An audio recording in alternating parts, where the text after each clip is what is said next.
So the radiator is leaking from the bathroom above, and I need to change the whole TRV. So I can see it's leaking from here. So you know, so this is really old and it's been leaking from here. So I need to change the whole TRV. So I'm going to take this thing now. Take this knot off. Take this knot off and going to install the new TRV. And you know, before you do that thing, either you need to drain the whole system or you can use this kit. This is the radiator sense kit. We call it bung as well. So I'll show you how to do it. Kit. So I have two of those, one bleeding key and one butterfly nut, butterfly bracket. So one goes on a bend and one goes to the feet. So on a bend it goes like here, and one goes on a feet.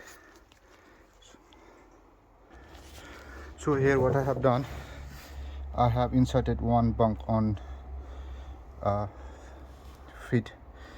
feeding pipe to the radiator.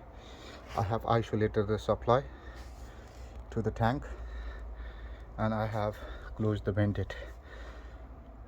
pipe as well. So you know, this creates the vacuum within the system and I can change the radiator easily. So I have my TRB ready and my tray ready with the rack and the bag.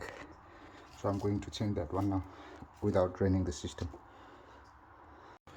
So this is how I'm draining this radiator. So I turn that thing off, open the valve and just bleeding this radiator. Once it finished, then I'm ready to change the TRV. As you can see, this has been replaced. So this is the old one, that's the new. Bleeding valve has been closed off and this has been released. So I open the interlock valve as well. So I'm going to take the radiator removing kit from the FNE tank and it's all done. Okay, so I'm going to take that thing off from this FNE tank. So I'll take this thing off, take that thing off, and I'll re-establish the water supply to the FNE tank.